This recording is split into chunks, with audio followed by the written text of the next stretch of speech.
Ya. Buenas tardes, chicas. Bueno, recordarles que en el chat ya está el pretest, ahí lo pueden ir resolviendo.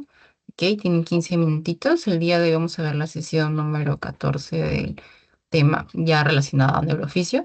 Ok, vamos a ver diencéfalo, sentidos y la barrera hematoencefálica. Ok, recuerden, tienen sus 15 minutitos.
Ya, ok, chicos, ya veo que ya han respondido todos, entonces ya vamos a empezar.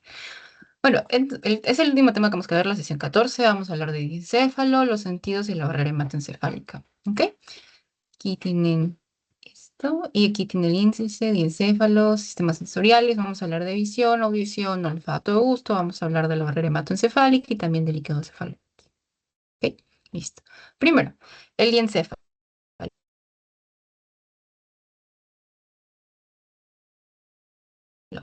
El diencéfalo destinaría a alcanzar el córtex cerebral, la corteza cerebral, procedente de todas las vías sensitivas ascendentes, salvo la del olfato. Eso sí, acuérdense. Ok, eso quiere decir que toda la información va a llevar aquí y va a llegar después hacia la corteza, ¿correcto? Para que sea procesada e interpretada.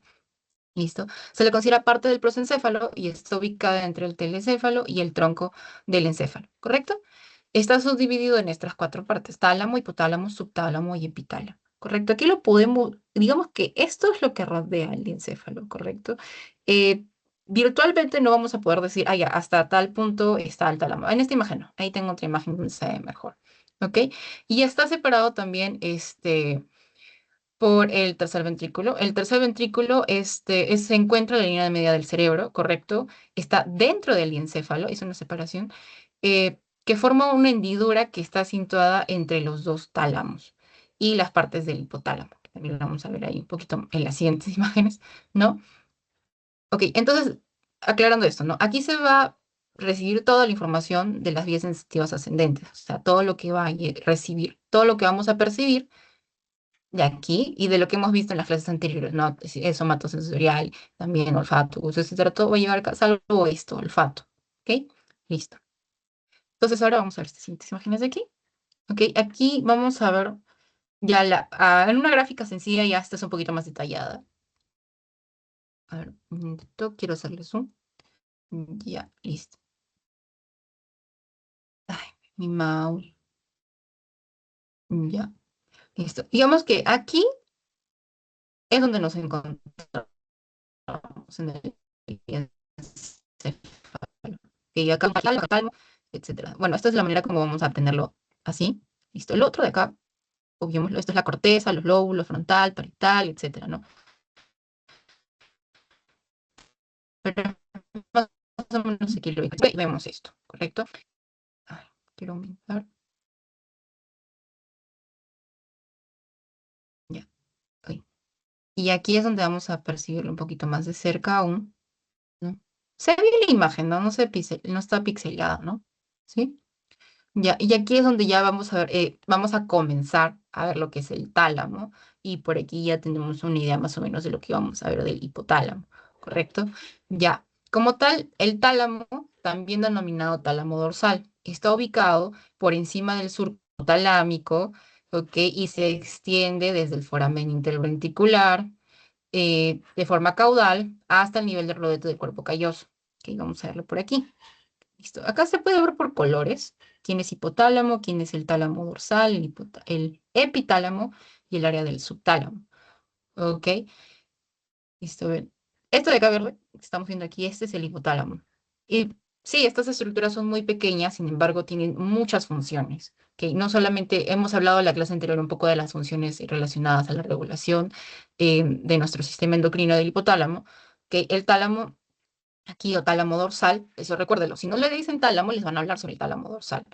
El hipotálamo, por otra parte, está situado por debajo del surco hipotalámico, correcto, y está limitado por la lámina terminal y caudalmente por una línea que se extiende posterior al tubérculo mamilar y va a hacerse hasta la inserción del surco hipotalámico, correcto. Y de ahí aquí tenemos el epitálamo y el área subtalámica, correcto, que están por aquí. Ya, listo. En el tálamo o tálamo ventral también se le puede llamar al subtálamo, ¿correcto? Esta como tal no va a limitar con un ventrículo, ya. Tiene una opción, más que todo está caudal del hipotálamo, está por aquí, ya. Y es lateral a la línea media. Ya después lo que vemos, en el área epitalámica, aquí vamos a encontrar a la glándula pineal, aquí está la glándula pineal por acá, ¿listo? Los núcleos aveneculares y también la estía medular del tálamo, ¿correcto? Esa es más o menos la disposición anatómica de dónde está cada parte. y estos son los que conforman el diencéfalo. Perfecto. Por aquí van a pasar todas las vías sensoriales y van a tener una conexión hacia la corteza, ¿correcto? ¿Eso está claro, chicos? ¿Sí? Sí. Ya, listo. Perfecto. Ya. Vamos a hablar un poco del tálamo. El tálamo como tal tiene otra manera de llamársele, como hemos visto, es tálamo dorsal o solo tálamo. Y es denominado la puerta de entrada, ¿correcto? Porque esta es la que va a tener distintas conexiones con partes de la corteza cerebral, en la sensitiva, en la motora, etcétera. Todas las áreas de con casi todas las áreas de la corteza. Algunos de los núcleos del tálamo, como vemos acá, eh, tienen aferencias somatosensitivas, otras que son visuales, otras que son auditivas y estas van a transmitir la información correspondiente a la corteza cerebral en la que tiene relación. Que vemos aquí, esta imagen, está un poco resumido, ¿no? La relación de cada uno de estos núcleos talámicos estos núcleos talámicos van a tener relación con una parte de la corteza y también aquí vemos acá los giros donde se van involucrados y qué surcos de la corteza van a estar relacionados. Como vemos acá, tenemos surco precentral, poscentral, el surco central, también tenemos la parte que está relacionada al surco craneal, etcétera, perioccipital, etcétera. Todo esto viene con una conexión desde acá, ¿correcto? Ya, listo. Entonces, como tal, cada núcleo tiene una conexión con la corteza y una información específica que transmitir. ¿Ok? Y vamos a entender que el tálamo va a tener dos maneras de enviar la información, ¿correcto? Va a haber... Ay, me se movió la diapositiva. Ya, van a haber unos potenciales de conducción rápida, ¿ok? Es decir, acá, ya, ok, rápida.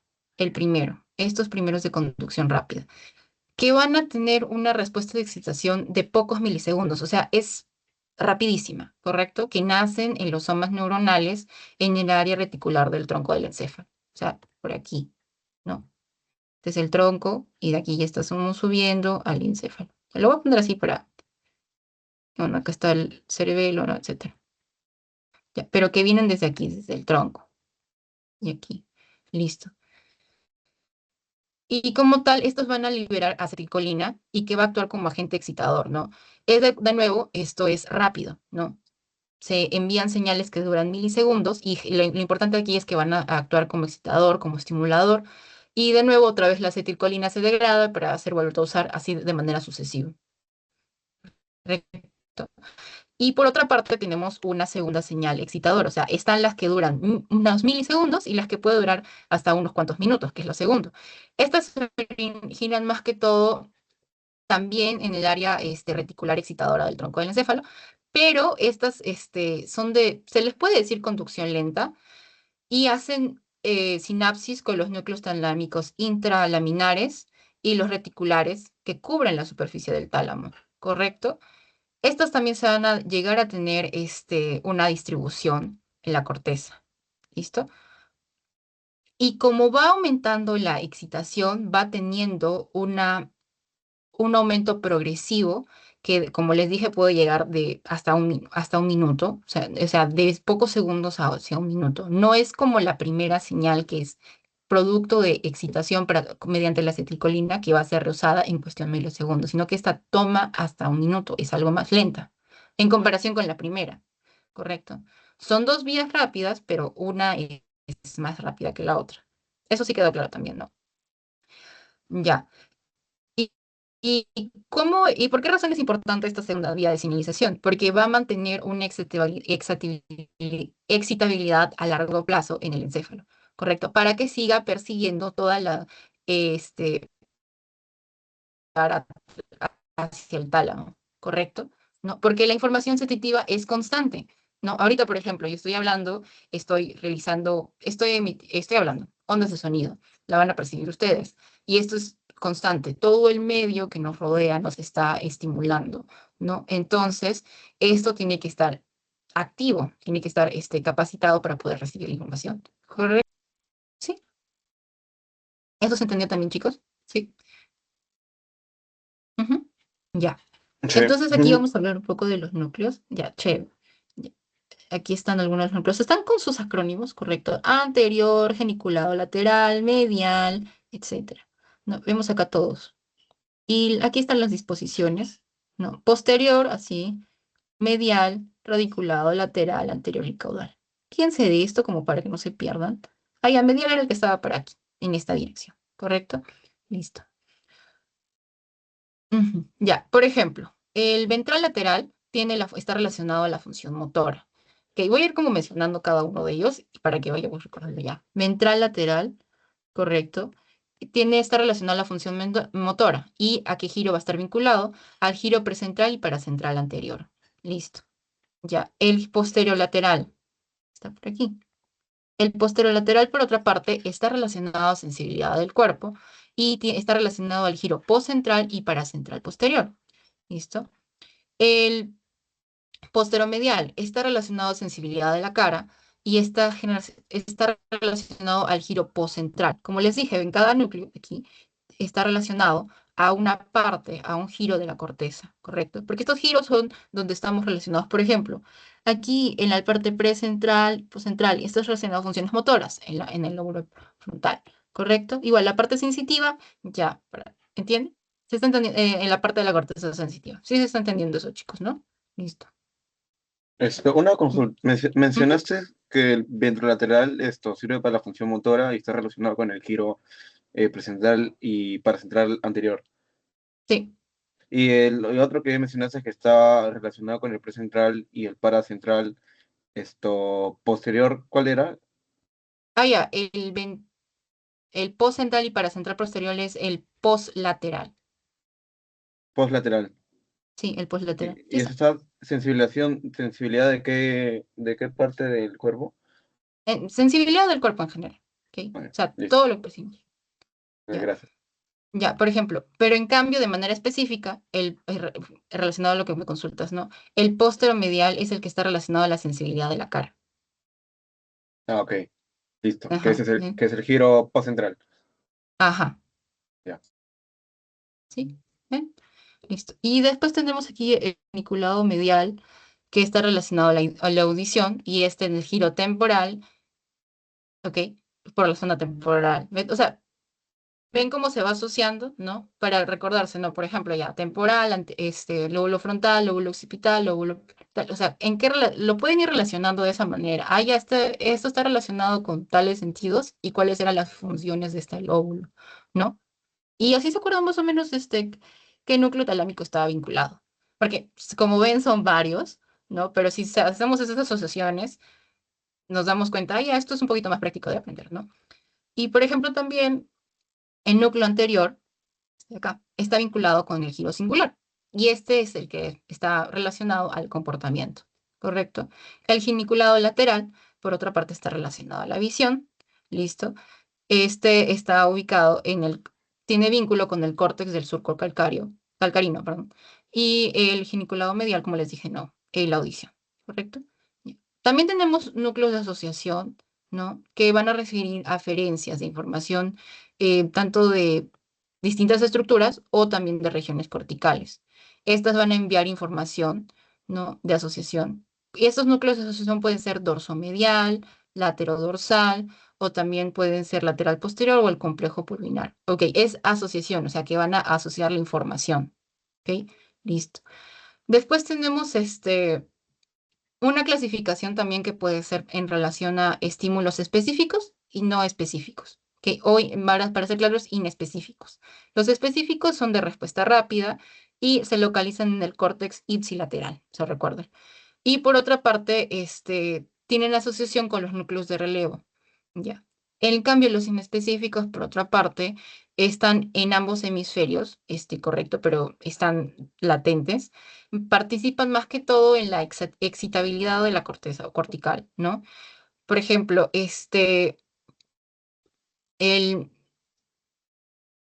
el glúpulo que está en la línea media tiene esa capacidad, ¿correcto? O sea, pero más que todo, acuérdense de eso, porque sí les podrían preguntar, ya, por ejemplo, el núcleo anterior, si se ve afectado el núcleo anterior en el tálamo, qué giro va a estar relacionado a esto o cuál es la consecuencia de que se vea afectado? Ah, ya, el comportamiento. Por ejemplo, si se ve afectada la función motora, ¿qué núcleo del tálamo se va a ver, se va a ver relacionado? ¿Me entienden? O sea, como para ir viéndolo cada uno y las posibles consecuencias, ¿no? O, por ejemplo, este paciente tiene un problema auditivo de origen central, en este caso.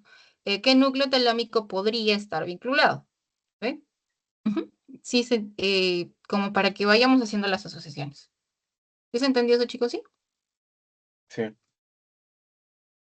Ya, perfecto. Acá, listo. Y bueno. Ya, ahora vamos a hablar un poco del hipotálamo. Bueno, la clase anterior ya habíamos hablado en relación, ¿no?, a esto, a su vínculo justamente. Ya, y ahora, ¿por qué tenemos esa relación con el ciclo circadiano y todo lo demás? Porque como les había mencionado, ¿no?, también está relacionado a esto. Vemos que aquí todo pasa, ¿correcto? Y aquí algunas de sus funciones. Como tal, ahí voy a hacerles uno aquí, porque el hipotálamo tiene varias áreas distintas, pequeñas, que vemos acá. Tenemos el posterior y el anterior. Ok, eso está entendiéndose claro. O sea, lo que pasa es que tiene muchas subdivisiones nucleares, como vemos acá, y que estas están conectadas a distintas estructuras del prosencéfalo, del tronco del encéfalo y la médula espinal, como hemos visto. Y como tal, esta es la parte ya del control de la respuesta visceral, las respuestas vegetativas, ¿no? Porque, de nuevo, no nos damos cuenta de no nos vamos a dar cuenta. Esto de acá, nosotros no lo vamos a controlar directamente, ¿no? Sino que es lo que pasa en el día a día. El hambre, la sed, el sueño, las ganas de comer, no querer comer, etcétera, pero justamente va a estar regulado por estos distintos núcleos, ¿correcto? Ya. Eso está entendiéndose, ¿no? Entonces, como tal, no vamos a tener conciencia de lo que está pasando ahí. ¿Listo? Y acá, por ejemplo, podemos ver cada uno de esos núcleos. No, por ejemplo, en los núcleos posteriores tenemos aquí el núcleo dorsomedial que se encarga de la estimulación de la... Ay, lo voy a poner aquí con esto para señalarlo. Se está viendo bien la imagen, ¿no? O sea, porque le he hecho el zoom. ¿Sí se ve bien, Sí, no? sí, sí, Ya, sí. listo. Ah, ya, listo. Por ejemplo, en el hipotálamo tenemos el posterior y el anterior, correcto. Por ejemplo, aquí tenemos dorso medial, núcleo hipotalámico posterior, núcleos periformicales, el núcleo ventromedial, el cuerpo mamilar, el núcleo arqueado, la zona periventricular, el área hipotalámica lateral, etcétera. Y todos ellos están relacionados a algo. El dorso medial, la estimulación del aparato digestivo. El posterior, aumento de la presión arterial, midriasis y escalofríos. O sea, si tú te ves afectado aquí en la zona hipotálamo posterior, ¿qué vamos a ver? Vamos a poder, por ejemplo, escalofríos alterado. Listo. Aumento de la presión arterial desregulada. Listo. El hambre también en los núcleos periformicales. La ira también hay una desregulación de las emociones, etcétera. ¿No? Y en el anterior, por otra parte, por ejemplo, el núcleo paraventricular, liberación de oxitocina, conservación del agua, la saciedad, el área próptica medial, contracción de la vejiga, descenso de la presión. Mira, ven, uno, por ejemplo, es aumento y el otro es igual, por ejemplo, sudoración en el área, sudoración, etcétera. No, el quiasma óptico en relación aquí al nervio óptico, el infundíbulo también que es aquí. Ve, todo eso está vinculado a esta parte chiquitita de acá. ¿Listo? Ve, ya. Y esto es como una manera, ahí le voy a aumentar el tamaño de nuevo, disminuir, perdón. Listo. De resumir todas estas funciones, ¿ve? Listo. Por ejemplo, al estimular el hipotálamo lateral, no solo vamos a generar la sed, las ganas de comer, etcétera, ¿no? Este, también vamos a generar como una actividad que nos va a permitir tener la reacción de lucha, ¿correcto? O sea, la sensación de lucha en caso de situaciones de estrés, ¿correcto? Por otra parte, el núcleo ventromedial y lo que lo rodea va a dar lugar a la sensación de saciedad, a la disminución del consumo de alimentos y la tranquilidad de eso, porque si uno consume alimentos y se siente satisfecho, se siente tranquilidad. Ya no tengo la necesidad de consumir más alimentos. Ese es uno. Lo otro, por ejemplo, en los núcleos periventriculares, van a generar temor, van a generar una reacción frente a castigos. Por ejemplo, si uno se ve algo que le va a generar daño o que está vinculado a eso, un mal recuerdo, que es como un castigo, por ejemplo, que cuando un niño, ejemplo de los niños, ¿no? Que los asusta algo, o lo que, por ejemplo, suenas una regla muy fuerte y te decían, ah, ya, cuidado con esto, si te portas mal, reglazo. Esas cosas, por ejemplo, de hace años que hacían en el colegio. Y eso asusta. Entonces, ahí tienes esa respuesta ante algo que es un castigo vinculado por eso, porque va a generar temor. La regla te genera temor y ahí es donde tienes la respuesta frente a un castigo, ¿no? El reglazo, sí, ya. Ahora, ¿qué pasa por otra parte, por ejemplo, por los impulsos sexuales que también están regulados aquí en el hipotálamo, ¿no? Eh, Más que todo, tanto la parte anterior, posterior también lo va a regular. Puede estimularse o puede inhibirse, correcto. Ahora, si dañamos el hipotálamo, por otra parte, vamos a tener distintas consecuencias. Por ejemplo, se puede reducir las ganas de beber y de comer casi a cero. O sea, si tú haces un daño ahí en específicamente personas vinculadas, la persona no va a percibir la necesidad de comer o querer tomar agua. Entonces se podría decir que moriría de sed o moriría de hambre, porque no tiene ganas de comer, no tiene ganas de tomar agua. Por más que mm, sí tenga que hacerlo, no lo va a hacer porque no hay la señalización para que tenga sed o hambre. ¿Ya? En las regiones centromediales también sí se ven afectadas. Puede haber lo contrario, ganas excesivas de vivir, de comer. Va a haber una hiperactividad. También se puede vincular a estados de extrema cólera. Y ante cualquier provocación, estas personas también se van a ver encolerizados, molestos, sin que sea algo que debería ser molesto, ¿no? ¿Entiendes? O sea, cualquier cosa que se vea afectada va a generar una desregulación catastrófica, ¿no? ¿Eh? Eso entendió también, ¿no? Y sigamos acá como en esta gráfica que les expliqué con anterioridad. Todo lo que aquí se produce tiene una consecuencia. ¿Ve? Listo. Ujú. Ya, y esto, por ejemplo, también de lo que percibimos del día y de la noche con con el ritmo circadiano, eso lo vamos a ver más adelante ya, un poquito ya de la parte de aquí, del epitálamo, porque aquí es donde está la glándula pineal. Listo. Bueno, ya una vez hablado del hipotálamo y del tálamo, ahora vamos a hablar del subtálamo y el epitálamo, ¿correcto? El subtálamo también se le conoce como tálamo ventral, ¿correcto? Está compuesto por el núcleo subtalámico, el campo H de Forer y la zona inserta, ¿correcto? Este, Primero el núcleo subtalámico es el que recibe aferencias motoras, como lo vemos desde esta imagen de acá. Esta imagen de aquí nos permite ver más o menos su relación con la corteza, porque también es importante. Ahí, ver esto. Aquí está. Listo. Están un poquito las letras en inglés, pero ¿ven? Aquí está, un núcleo subtalámico. Y pasa por aquí, la información llega acá y va después derivada a la corteza. Y aquí este es el tálamo, por ejemplo. ¿Ven? Listo. Ok, ¿dónde se ubica? Como vemos aquí, más que todo va a recibir aferencias de las áreas motoras, ¿no? De la corteza cerebral, ¿no? O sea, toda información motora va a llegar acá y va a después pasar hacia la corteza cerebral, como vemos en acá. ¿Listo? Que son proyectadas desde dónde, desde la sustancia negra y van a conectar de manera recíproca con el globo pálido. Ahora, ¿qué pasa si se ve afectado? Vamos a tener lo que se conoce como hemibalismo, que es esta imagen de aquí. Esto, esto de aquí arribita. Ujú.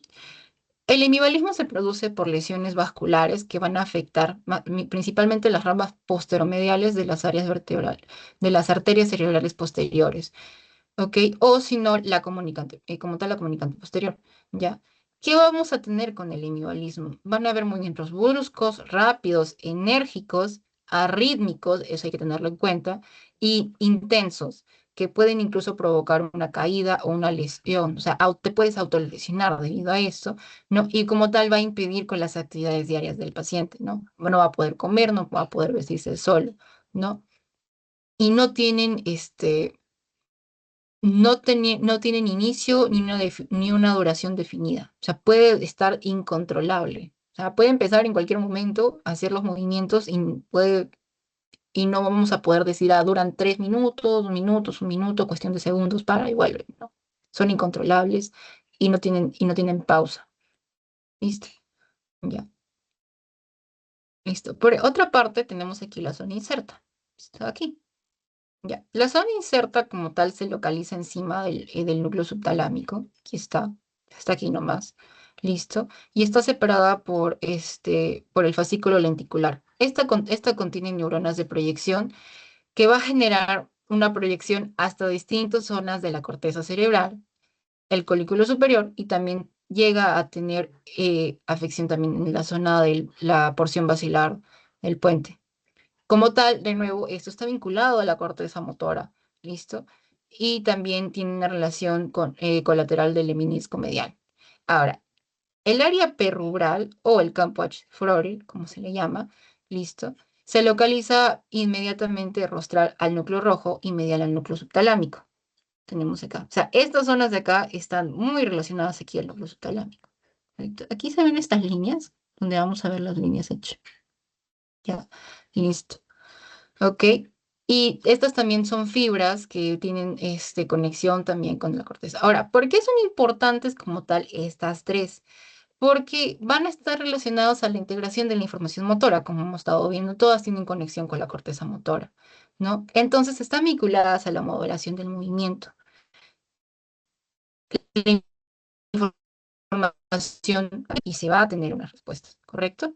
Listo. Ya. Y aquí tenemos la parte del epitálamo, perdón, epitálamo. Ya, tenemos aquí a la glándula pineal, los núcleos avinculares y las estrías medulares del tálamo. Bueno, en este corte, este es más que todo un corte anatómico, pero podemos ver aquí a la glándula pineal. Vemos aquí a los núcleos avinculares, que son la lateral y el medial, y la estría medular del tálamo no se ve aquí, pero en este corte es prácticamente la parte terminal donde vemos todo esto. Ahora, la glándula pineal tiene un vínculo con el sistema límbico. O sea, esto de acá está muy relacionado al sistema límbico, ¿correcto? La glándula pineal como tal es un tejido conjuntivo que está muy vascularizado y que contiene células gliales y pinealocitos. ¿Ok? Los pinealocitos, pineal, son los que van a sintetizar la melatonina, ¿correcto? ¿A base de quién? A base de la serotonina, ¿no? Pero sobre todo, ¿a qué es sensible? A las fluctuaciones entre lo diurno y en lo diurno, correcto. Y de aquí vamos a tener nuestro ciclo circadiano, correcto. Listo. Ya. Ahora, ¿de qué debe depender sobre todo, como hemos visto, relacionado a la serotonina, ¿no? Y que hemos hablado en clases anteriores de dónde proviene. Y para ello vamos a necesitar serotonina en acetiltransferasa, que va a aumentar su actividad, ¿dónde? En la noche, en ausencia de estímulos luminosos, ¿ve? Y esto va a aumentar la síntesis de melatonina, ¿correcto? Ya. Por lo tanto, si estamos expuestos a la luz, ¿qué pasa? Va a disminuir la síntesis de melatonina, ¿correcto? Ujú. Por lo tanto, entiende que la melatonina responde a un ciclo de estimulación rítmica durante 24 horas, ¿correcto? Que depende justamente de la iluminación que se percibe, ¿no? Y esto es lo que va a conformar el ritmo circadiano, ¿correcto? Ujú. ¿Se entendió eso de ahí? Sí, ya. Sí, Ya. sí, sí, sí se entendió lo que mencionaste de la serotonina acetiltransferasa que aumenta los estímulos en estímulos no Ahí, lo luminosos y repito. aumenta. No, no, sí, que sí estimula en estímulos no luminosos y aumenta más la melatonina en la noche. Ujú, Menciona, claro, entonces, ujú. Sí, sí. que sí, es que me iba a ir a lo de tu tálamo, que sí se me pasó, que me dijiste que el hemivalismo son lesiones vasculares de la arteria comunicante posterior y otra arteria. Ya, la cerebral posterior. cerebral posterior. Ya, listo. Ujú. Sí, no, ¿ve? La idea, o sea, por ejemplo, cada uno, o sea, una parte muy importantes a la cuestión de la regulación, porque como tal todo el encéfalo es el que va a recibir la información del medio externo y que la va a después trasladar hacia la corteza, ¿no? Y principalmente quien tiene la función de recibir, de regular de dónde a dónde va la información, eso recuerda, el tálamo, ¿correcto? Ok. Ujú. Ujú. Ya, listo. Ahora, bueno, ahora vamos a hablar de los sentidos, ¿ok? En la clase pasada hemos hablado del sistema somatosensorial, pero nos faltaron los otros. Como tal, una revisión de los sistemas sensoriales. Esos que reciben la información del medio a través de los receptores especializados en la periferia, que van a llevar la información al sistema nervioso central a través de neuronas y relevos sinápticos. ¿Correcto? Los receptores sensoriales son las estructuras que tienen la capacidad de captar estos cambios físicos y químicos y tiene campos receptores que recordemos que pueden ser que tiene una relación indirecta, ¿no? Mayor campo de receptor no quiere decir que tenga mejor capacidad de captar la información. Mientras más pequeño sea, tendrá una mayor capacidad de captar la información. Y la modalidad sensorial es el estímulo igual al receptor determinado, ¿correcto? O sea, en este caso, las modalidades sensoriales que vamos a ver va a ser visión, audición, olfato y gusto. Ujú, perfecto. Listo, entonces vamos a empezar con la visión. Como tal, la visión es el que detecta e interpreta los estímulos luminosos, que son ondas electromagnéticas. Estas ondas van a viajar tienen una frecuencia de entre 400 a 650 nanómetros y esto es lo que va a constituir la luz visible. Menos que 400 o más de 750 nosotros no vamos a poder captarlo, no lo vamos a poder ver. ¿Correcto? Listo. Esa es la longitud de onda a la cual vamos a tener que captar la luz. Listo. Ahora, vamos a ver el ojo como tal. Esta es la estructura. Listo. Primero tenemos la pared del ojo, ¿ya? Que consiste entre capas concéntricas, externa, media e interna. Listo. La pared externa es fibrosa, que esta va a incluir la córnea, el epitelio corneal, la conjuntiva y la esclerótida. Luego tenemos la capa media vascular, que incluye el iris y la coroides. Y ya después tenemos la capa interna neural, ¿no? Que está relacionado a la retina, que cubre la parte posterior del ojo, ¿correcto? Y excepto el punto ciego, ¿ya? Que es donde tenemos después ahí el disco óptico. Listo. ¿Ve? Aquí está. Listo. El iris y la coroides es la parte media vascular, ahí es donde vamos a encontrar, ¿no? Lo que ocurre es esto, ¿no? La luz viaja, llega aquí. Hay que tener claro una cosa, cuando la información, la imagen, la luz llega, tiene que pasar por todo ello para poder llegar aquí. Si hay una alteración en alguna de estas estructuras, la luz no va, voy a decirlo así, no va a pasar de manera adecuada y vamos a tener errores en la interpretación de las imágenes, ¿no? O sea, la imagen no se va a ver clara, puede verse borrosa, desenfocada o muy hacia atrás, muy hacia adelante, ¿correcto? ¿Ok? Listo. En la capa externa, recordar la córnea, el epitelio corneal y la conjuntiva y la esclerótica. Dijo. Ok. Como tal, hay que recordar, el ojo es un lente que enfoca la luz y tiene pigmentos que van a absorber la luz y que van a reducir también esa dispersión, ¿no? Y estos quienes van a ser en relación también a líquidos, que es el humor acuoso y el humor vítreo, ¿correcto? El humor acuoso es el que va a llenar la cámara anterior y el humor vítreo es el que llena la cámara posterior. ¿Listo? Tenemos aquí los fotorreceptores. ¿Ok? Estos fotorreceptores tienen bastones con umbrales bajos y que son sensibles a la luz de baja intensidad y funcionan bien en la oscuridad. O sea, quiere decir que cuando estás viendo en la oscuridad vas a utilizar a tus bastones, ¿correcto? Y en cambio los conos tienen un umbral más elevado.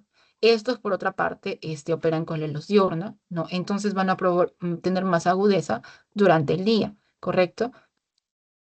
No van a responder a bajas intensidades, ¿no? Entonces, bastones para ver de noche, cuando hay muy poca luz, ¿correcto? O sea, por ejemplo, sí, es de día, sin embargo, han puesto cortinas, están tapando, pero sin embargo, a la poca luz que hay, que entra al espacio, con eso tú puedes ver todavía. En los conos, por otra parte, compáralo en la calle, y puedes ver con todo el brillo del sol, que es todo lo que está alrededor. ¿Ok? Listo. Ahora vamos a pasar aquí. Acá están los fotorreceptores. ¿ok? Son los que van a transportar la información al sistema nervioso a través de los axones de las células gangliosas de la retina, ¿correcto? Mira, acá están los bastones, acá están los conos y su relación, ¿correcto? ¿Quién capta los colores? Conos. Adaptación precoz, adaptación tardía. Ujú. Y la agudeza. Agudeza baja, no presenta en la fobia. En cambio, este tiene agudeza alta y presenta en la fobia. Sensibilidad alta, umbral alto, umbral bajo, sensibilidad baja, de baja intensidad y visión nocturna. Listo. Ya, listo. Aquí podemos de nuevo ver aquí la óptica del ojo, ¿no? Y sistema ocular de los lentes. Como te mencioné, el objeto está acá, la imagen viaja, llega hasta aquí para generarse la imagen, ¿correcto? El ojo como tal tiene cuatro superficies de refracción, ¿correcto? Primero, lo que está aquí, la separación entre el aire y la cara anterior de la córnea. ¿Eh? Listo.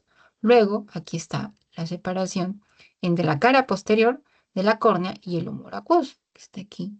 Esta es la segunda parte. La tercera es la separación entre el humor acuoso y la cara anterior del cristalino. Y de aquí último, que vendría a ser la cara posterior del cristalino y el humor vítreo. ¿Correcto? Listo.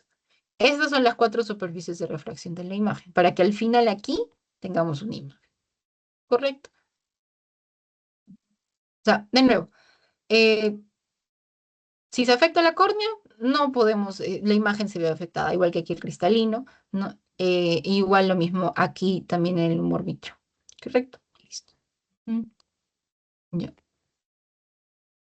Ojo, y acá como puedes ver, acá está el índice de refracción de cada una de esas estructuras. Humor vitrio tiene 1,34, cristalino 1,4, humor acuoso 1,33, corona 1,38 en el aire. Perfecto.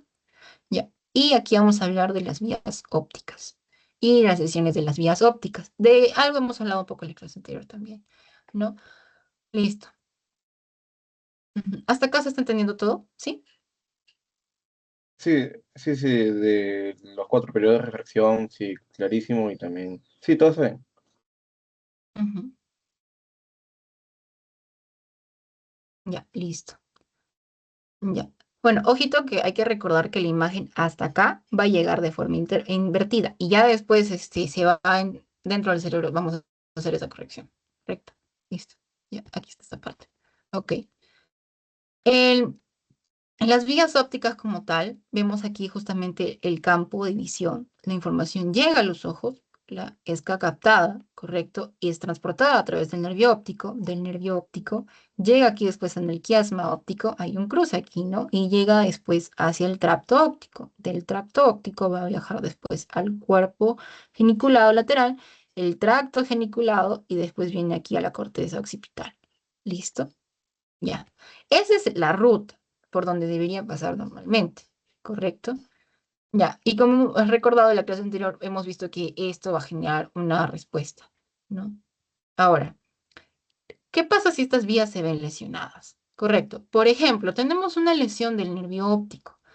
Una sección del nervio óptico puede provocar una ceguera en el ojo de forma ipsilateral, o sea, del mismo lado. ¿Ven? Así, la sección del nervio óptico izquierda que se ve afectada, estamos ipsilateral, se va a ver afectado el ojo izquierdo, ¿correcto? Toda la información sensorial que se puede haber percibido desde ese lado nunca se va a procesar, ¿correcto? Es permanente, ¿listo? ¿Ya? Ok, es como que si me lesioné el nervio óptico en el lado izquierdo, la información, el ojo, toda la información captada por el lado izquierdo nada, no se va a interpretar. Ahora, si es en el quiasma óptico, por otra parte, que hay una sección de aquí, lo que va a producir es una hemianopsia bitemporal. Ambos campos, ambos, o sea, derecho e izquierdo, ¿no?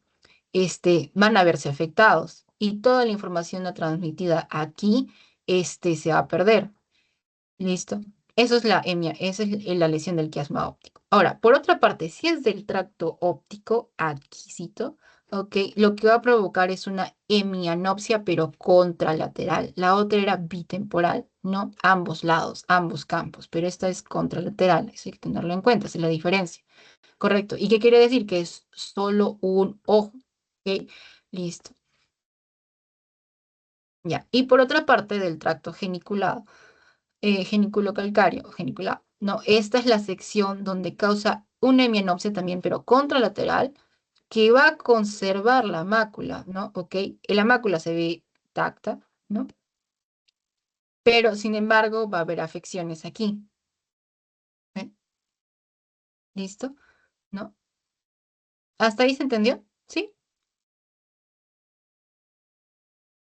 O sea, sí que Mm, primero no mencionaste tipo las vías ópticas, que era como decía, tipo la información nervio óptico, que es más óptico, tracto óptico, geniculado lateral y tracto geniculado calcarino. Después las lesiones, que eran a nivel nervio ujú. óptico, que da una ceguera ipsilateral, el quiasma óptico, que da una anopsia bitemporal de ambos campos, y Ajá, claro, tracto, sí. tracto óptico, que era hemianopsia lateral de un solo ojo, y el tracto geniculado calcarino, ¿no? Que era anopsia contralateral ¿de qué era?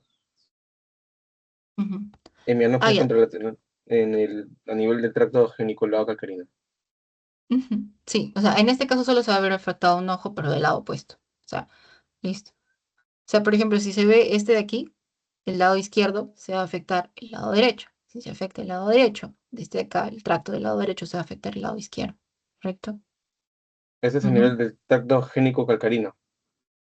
ujú. No, no, ese es del tracto óptico. El tracto Ah, óptico. del En el tracto... genicoalcalino Ajá. es este.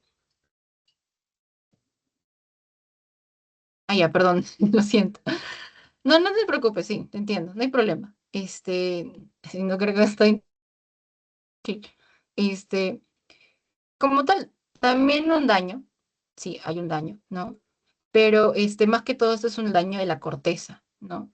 Entonces, se puede captar la información, ¿sabes? Acá, ¿no? Pero, o sea, se capta parcialmente, ¿listo? No es como total lo que hay aquí, ¿ves? O sea, tipo, acá relaciona con los numeritos.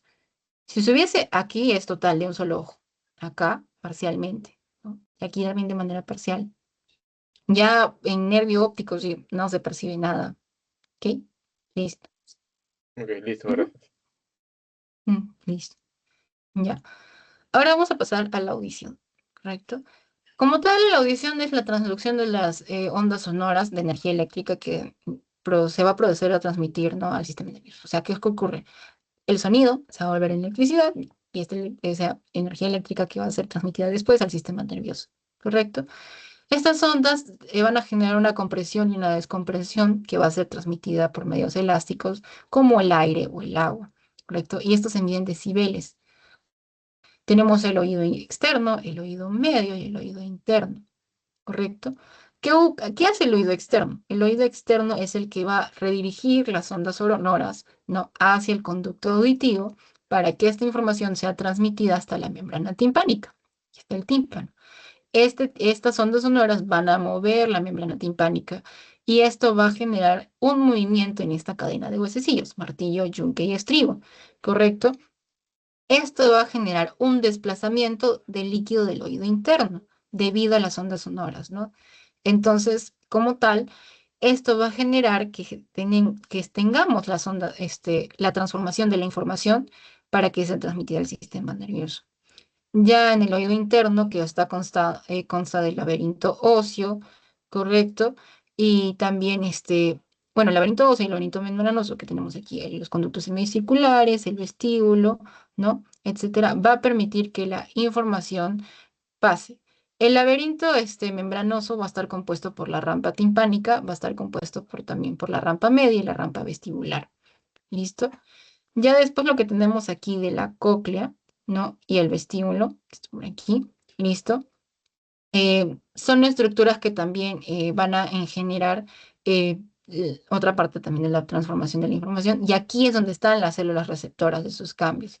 ¿A través de quién? Del órgano de Corti, que es importantísimo, quien va a estar relacionado a la membrana basilar de la cóclea, ¿correcto? A ver aquí la siguiente imagen que lo tengo acá. Aquí está. Listo. Aquí es donde ocurre la transformación de la energía sonora, ¿no? La presión sonora, porque las ondas sonoras van a generar esa presión aquí sobre el tímpano y que va a generar todo esto, esta cadena de información. ¿Listo? Va a transformar la información. ¿Qué es lo que ocurre? En el órgano de Corti se encuentra lo que se llama la membrana basilar de la cóclea, ¿no? Y ahí tenemos endolinfa. Esta endolinfa está al interior de la rampa media. Vamos acá.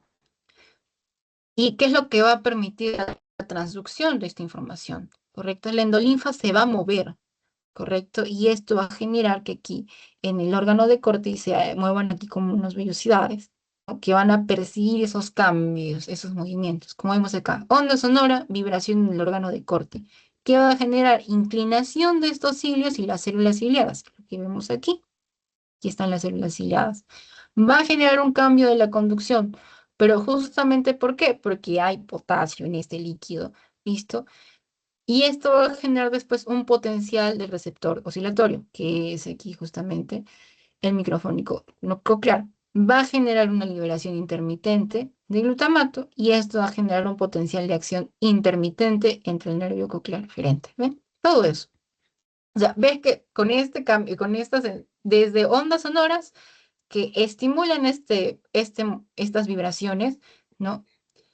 Va a generar todo este cambio para que después haya la conductancia generada por justamente esto, potasio, para tener el potencial de acción necesario para enviar la información al sistema nervioso central, ¿no?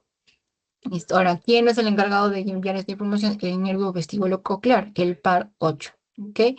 Listo, que envía la información que proveniente del órgano de Corti. El octavo par va a inervar el órgano de Corti, ¿correcto? Y va a generar y va a transmitir esta información a través de sus axones, generando la sinapsis, ¿correcto? Ya. ¿Listo? ¿Eso se entendió también? ¿Sí?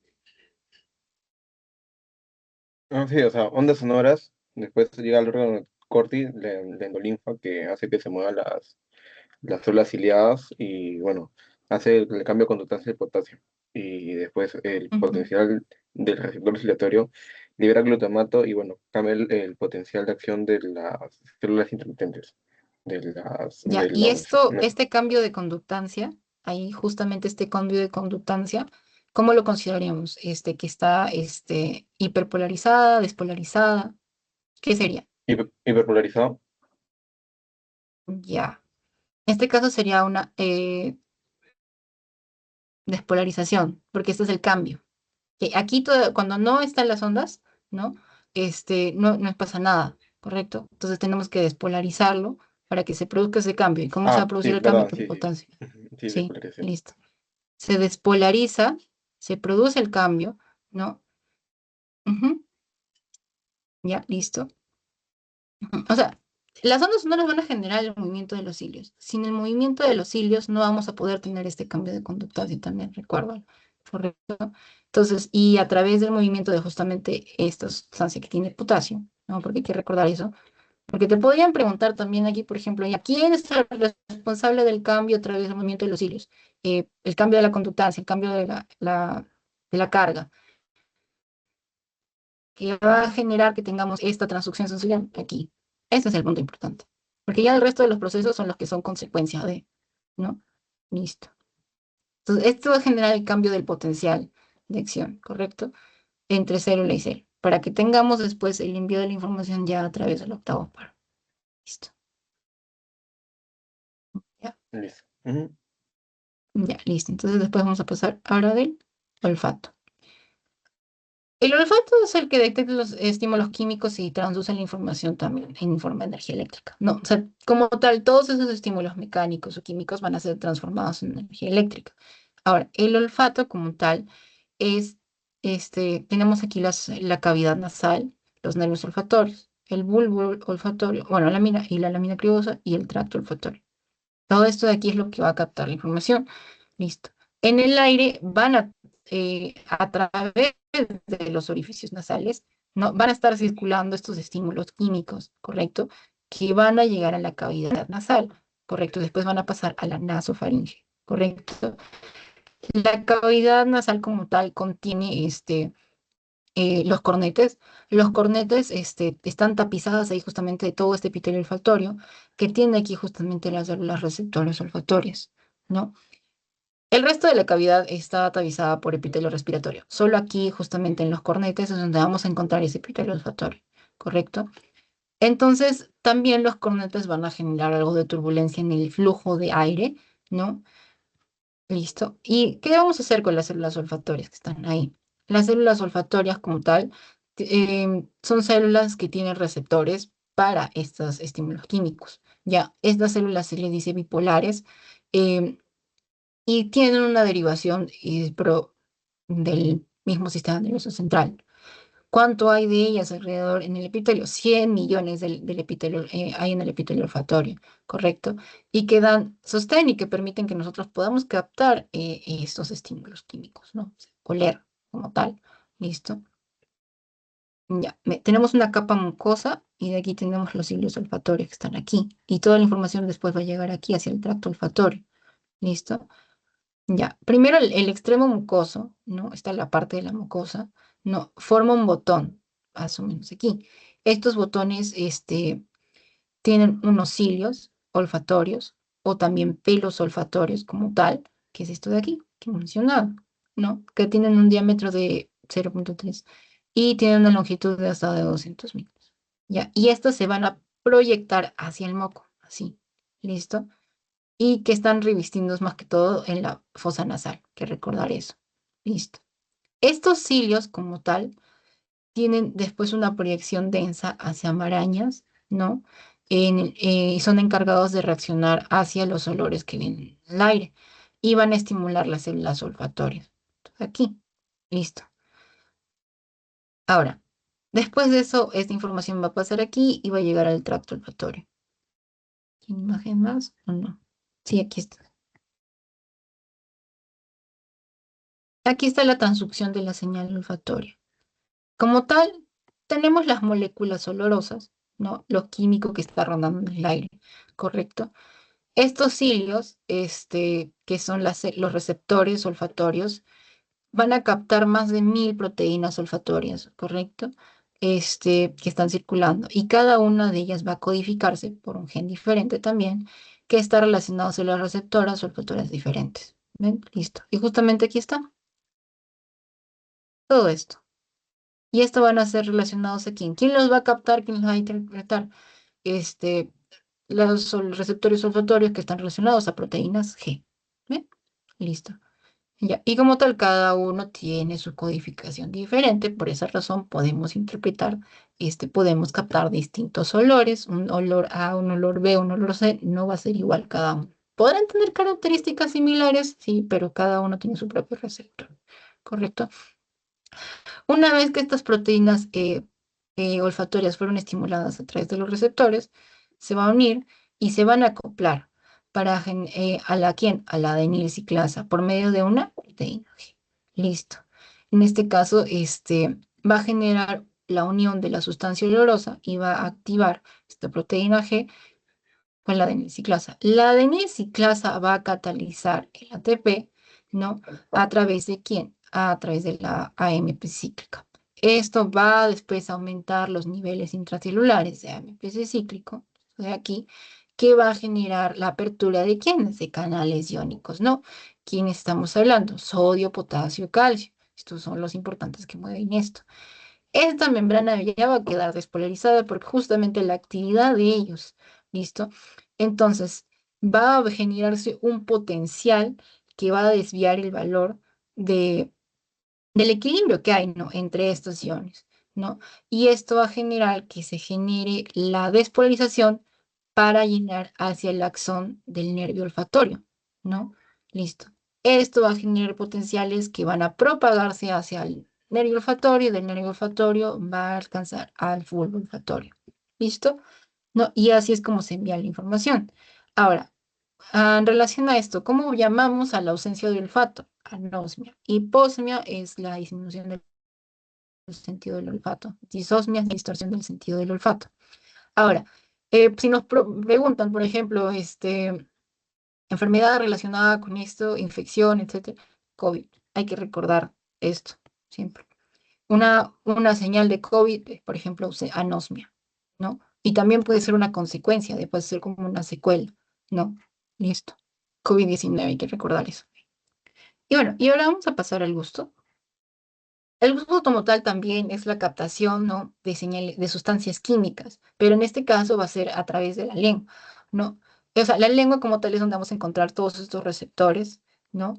Que van a permitir la transducción por por quimiorreceptores, ¿no? ¿Localizados dónde? En las papilas gustativas. Listo. O sea, en la lengua tenemos aquí las papilas gustativas. Listo. Ahora, relacionados al gusto. Ageusia, ausencia del gusto. Hipogeusia, disminución de la sensibilidad gustativa. Hipergeusia, aumento de esta sensibilidad. Y disgeusia, distorsión del gusto, de la sensación de sabor, sin que haya estímulos gustativos. O sea, aquí tú no sientes, o sea, sientes que estás comiendo algo, que estás percibiendo algún sabor, pero no has comido nada, o no tienes ese sabor en la boca. Es como que percibiste algo pues, que debería ser salado y en realidad lo percibes dulce. Bien, eso sería. Ahora, botón gustativo y su ubicación, ¿dónde están? En las papilas gustativas. Listo. Esto de acá, de aquí. Y justamente vemos cómo es la estructura de un botón gustativo. Aquí vemos acá justamente el poro gustativo, el estímulo gustativo que vendría a ser estas sustancias químicas, ¿no? Que van a llegar, van a ser percibidos en la cápsula lateral. Y aquí en las células receptoras gustativas, donde se va a interpretar la información y va a llegar después hacia los nervios gustativos aferentes para viajar después al sistema nervioso central. Ya, aquí tenemos la transducción del gusto.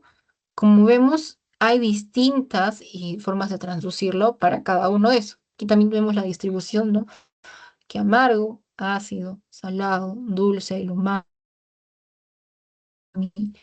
donde vamos a encontrar mayor presencia de papilas caliciformes, papilas foliadas y papilas fungiformes. ¿Correcto? O sea, en algunas zonas va a haber mayor presencia de otras, ¿no? Dependiendo. Ya, listo. Ahora, por ejemplo, aquí, vemos la transducción de información.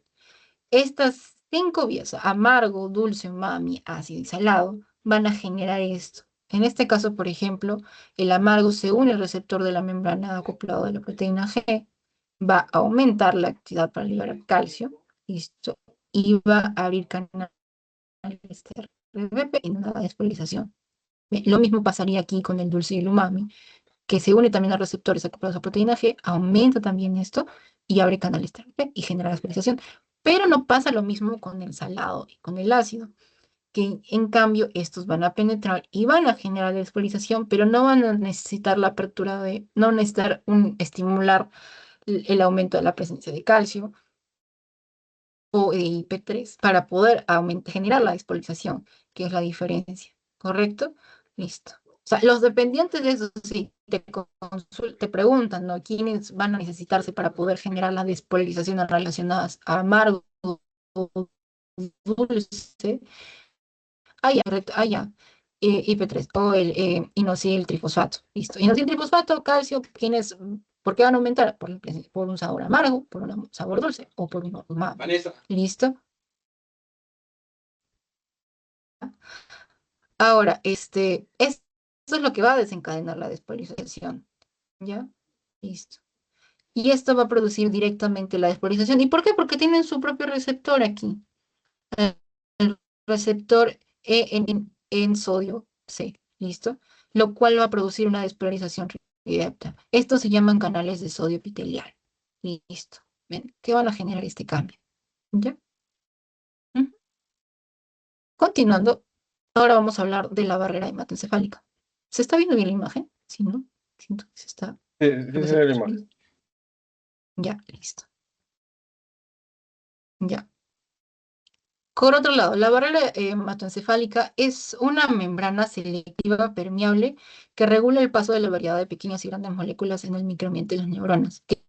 Y es como la barrera hematoencefálica como tal debería de ser descrita que es impermeable, ¿correcto? ¿Por qué? Porque esto va a generar una diferencia entre lo que hay en el cuerpo y lo que va a partir de la entrada al cerebro. O sea, no cualquiera va a pasar la membrana hematoencefálica. ¿Y por qué? Porque su función va a ser proteger las células cerebrales de sangre, ¿no? Ahora, está compuesto por justamente células endoteliales, estas de aquí. Estas células endoteliales de los capilares cerebrales, ¿no? Que están aquí está el vaso y aquí está la célula, ¿correcto? Y va a rodearlo y va a formar como un hermético, ¿correcto? Y no es como lo que ocurre en los vasos sanguíneos, que hay una fenestración. Aquí es de forma continua. Aquí ven, no hay nadie pasa, nadie entra, ¿correcto? Y eso es a través de su lámina basal. Y solamente mantiene conexiones con los pies terminales de los astrocitos, porque recordemos que quienes son encargados de la nutrición, aquí en el sistema nervioso central, los astrocitos. Entonces, como tal, este va a impedir el pase de sustancias de peso molecular elevado, como tales proteínas, o también, por ejemplo, medicamentos, algunos de penicilina, o también algunos neurotransmisores, o como dopamina, ¿correcto? Tampoco no va a permitir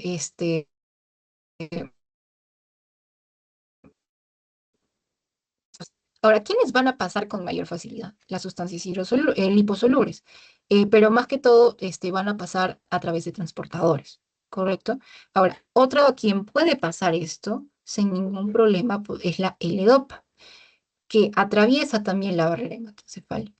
Los liposolubles que van a tener este pase, por ejemplo, el oxígeno, ¿quiénes van a ser? Oxígeno, el CO2, el etanol, etcétera, y van a depender justamente de su liposolubilidad. En cambio, otros que no van a pasar tan fácil, vamos a hablar, por ejemplo, de aquellos que están ionizados, esos también tendrán el pase difícil. Y esta barrera hematoencefálica va a funcionar como una barrera física, bioquímica y reguladora, porque como tal, lo que pasa en el exterior no debería verse afectado, no debería afectar. Y el exterior nos referimos a la circulación en general. Listo. Ahora, ¿qué zonas no van a estar protegidas justamente por esta barrera? El plexo coroideo, la neurohipófisis, la eminencia media y la glándula pineal. Listo. Aquí en la siguiente imagen. Justamente aquí vemos en la relación como estas células endoteliales funcionan como uniones internocelulares estrechas, o sea, están muy, muy unidas. Y aquí tenemos a los pericitos que son encargados de mantener la hemostasis y reemplazar a estas células endoteliales en caso se vean dañadas. Ahora, se habla también de lo qué pasa cuando hay un tumor, qué pasa cuando hay una neoplasia. Esos, ¿qué van a generar cuando hay tumores, cuando hay neoplasias? ¿Qué tienen que formar? Tienen que formar nuevos vasos sanguíneos, una neovascularización. Pero estos neovasos generados por estos tumores van a encontrarse en contacto directo con los astrocitos. No, no lo van a hacer. Por lo tanto, van a generar unos espacios donde el tumor va a generar fenestraciones y va a afectar justamente estas uniones estrechas que tenemos acá. O sea, ¿qué podría alterar estas uniones estrechas debido a los nuevos vasos sanguíneos creados por un tumor? Justamente eso, ¿no? No, la unión estrecha se puede haber afectado por un tumor, por inflamación o por irradiación directa, ¿correcto? Listo. Y acá justamente están los transportadores relacionados. Por ejemplo, el agua tiene su transportador específico que son a través de los canales de acuoporina 4, o sea, el AQP4.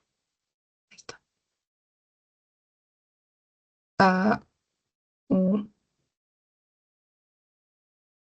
AUP4. Y ahora, ¿quiénes van a pasar con facilidad? Hay que recordarlo, oxígeno, CO2 y etanol. Y estos van a lograrlo también a través de difusión simple. No van a necesitar como tal un transportador. El agua sí, pero los otros no. Listo. Ahora, siguiente diapositivo. Listo. Y bueno, ahora también vamos a hablar del líquido cefalorraquídeo. Como tal, hay que recordar que el cerebro, el encéfalo, perdón, el encéfalo como tal, están dentro de una cavidad cerrada. ¿Correcto? Ya. Y aquí vamos a tener el líquido cefalorraquídeo que lo va a estar rodeando. Ven acá, este es donde, cómo está circulando. En el día aproximadamente se producen alrededor de 500 mililitros por día en las células del plexo coroideo. Listo. El volumen circulante es aproximadamente 150 mililitros a 660 mililitros. ¿Correcto? Listo. Ya. Entonces, esto es lo que más o menos está circulando constantemente, pero también en la médula espinal podemos encontrarlo, ¿no? ¿Y cuánto más o menos va a manejar la médula espinal? De 1600 a 1700 mililitros al día, ¿correcto? Listo. El 80% de este líquido, más que todo, está circulando acá. Aquí, listo. Ahora, primero, ¿Cuáles son sus funciones? Como tal, proporcionar un medio constante y controlado para las células endoteliales. O sea, quiere decir que va a estar en equilibrio. ¿Y justamente por qué? Porque las células endoteliales aquí son las que van a evitar que lo de afuera entre, ¿no? Que nada invada, que nada altere la paz de nuestro encéfalo. Listo, disculpa. Dos, es proteger al encéfalo frente a toxinas endógenas o exógenas. Y tres, es protegerlo frente a lesiones mecánicas mediante la exclusión de impactos. Correcto. Ahora, ¿cómo se produce esto? Como hemos hablado, se va a producir aquí en el plexo coroideo. Listo, fluye a través de los ventrículos y los espacios suprarrenales que rodean el encéfalo y la médula espinal por acá. Esto después, va a llegar a dilataciones que están localizadas en el espacio subaracnoideo y se van a llamar cisternas subaracnoideas. El líquido se va a desplazar después hacia la sangre venosa mediante un flujo unidireccional, correcto, y que va después de ser devuelto a la circulación sistémica. Esto va a generar también un flujo masivo en la presión hidrostática del líquido cefalorraquídeo, ¿no? Y como tal, esto va a generar el movimiento, la circulación constante, ¿no? Listo. Ahora, ¿cómo es la composición? Como hemos visto, en realidad, va a variar. En esta tablita vamos a ver algunas variaciones de quién lo compone, pero lo que tenemos que tener en cuenta que cuando me pregunten, en el líquido cefalorraquídeo veo tales alteraciones, pero ¿qué específicamente voy a tener que relacionarlo con lo que tengo en mis exámenes de sangre? ¿Por qué? Por ejemplo, los niveles de sodio, cloro, aquí, carbonato, y la osmolaridad deberían verse iguales a los de la sangre. En cambio, el nivel en el líquido cefalorraquídeo, el potasio, el calcio, la glucosa, los aminoácidos, el pH y el colesterol, todos estos tienen que ser menores a los que hay valor en sangre. O sea, si en sangre tengo 4, en el líquido cefalorraquídeo normalmente debería tener 3. Si se viese alterado o aumentado, ahí sí tendría que preocuparme, ¿no? Y lo mismo aquí. El líquido cefalorraquídeo en relación a la sangre, por otra parte, tiene mayores niveles de creatinina, mayores niveles de magnesio. ¿Sí? ¿Listo? Ya. Ok, y esto hay que tenerlo en cuenta, por ejemplo, el pH también. ¿Ven? Listo. Y bueno, hemos hablado. ¿Alguna duda, una consulta, algo que desee repetir, Adriano? ¿No todo claro? En la parte de la traducción de del nivel del olfato, ¿lo puedes repetir, por favor? En la traducción de señal olfatoria. Ujú. Dame un segundo. Aquí está. Ahí, ¿no? Sí, por favor. Ujú. ¿Sí se ve? Ujú. Ya. Ajá. Ya. Lo que ocurre aquí como tal es que las moléculas se van a ir a las proteínas de los receptores olfatorios. En estos receptores olfatorios específicos para cada uno de estas moléculas. ¿Por qué? Porque no va a haber olores iguales. Por esa razón podemos diferenciar el olor de una flor del de otra flor. O sea, una rosa no huele igual que un girasol. O, ya, por así decirlo también, un aguadito no huele igual que un arroz con pollo. ¿Entiendes? Por más que parezca que son lo mismo, no lo son. ¿Entiendes? Entonces, eso va a ayudarnos a diferenciarlo. Esto va a generar un aumento de la edad justamente aquí de las proteínas G que están relacionadas. ¿Listo? Ya. Y esto va a aumentar la actividad del AMPC cíclico, lo que va a aumentar la apertura de quién? De canales catiónicos, ¿no? Estos canales catiónicos que están aquí, ¿listo? Van a generar la despolarización de los cilios olfatorios. O sea, si yo no tengo esto de acá, no tengo este estímulo, aumento del MPC cíclico, no voy a permitir la apertura de estos canales iónicos. ¿Quién va a entrar? Justamente aquí, sodio, correcto. Por ejemplo, sodio, ¿no? Listo. Al aumentar esto, va a generar la despolarización y va a permitir que tengamos un potencial de acción para que sea llevado hacia las acciones del nervio olfatorio. Ujú. Sí está mejor, ¿se entendió eso? Sí. Sí, ahora sí, Sa- muchas gracias. Ujú. ¿Sí está claro? Sí, Ujú, ya sí. listo. Ya. Ya, entonces, eh,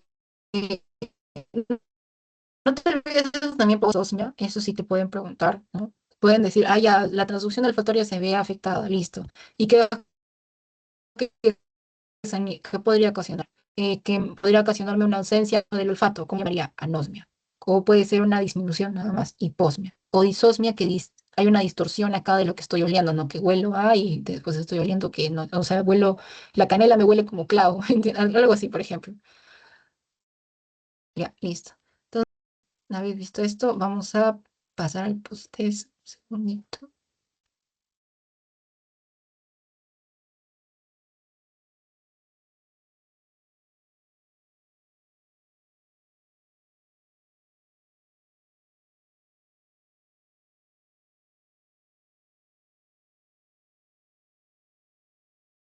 Ujú.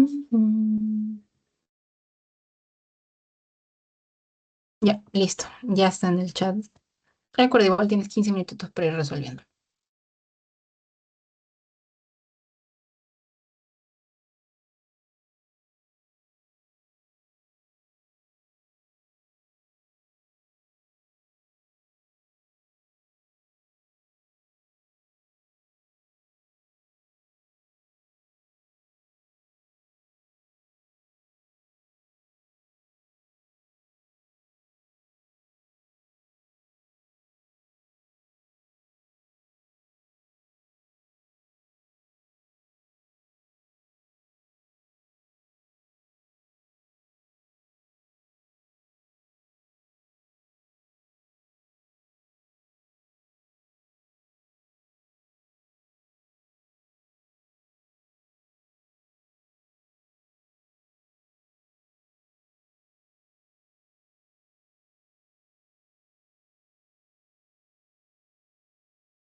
Ok, listo. Voy a compartir las respuestas. Tun, tun, tun, tun, tun, tun.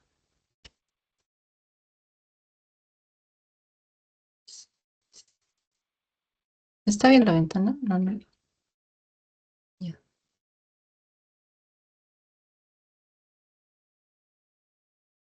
Ahora no quiere subir. Listo.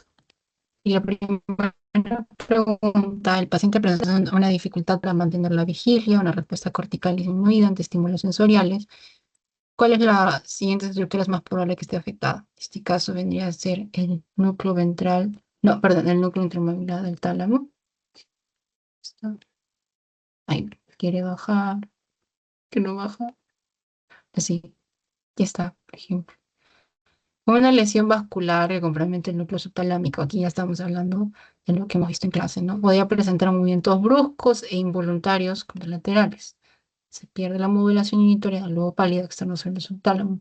Lo que como hemos visto la ruta que sigue en la lámina, ¿no?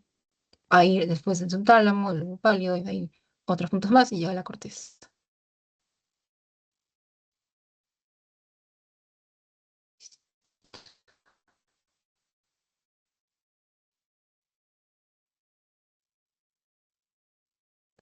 Quiero bajar. Listo. La barrera hematocefálica en el paso dopamina, pero no de L-DOP. ¿Qué? ¿Por qué? Utiliza un transportador específico de aminoácidos neutros. Y la pérdida del campo visual, saltar temporal de segresión en el tracto óptico derecho.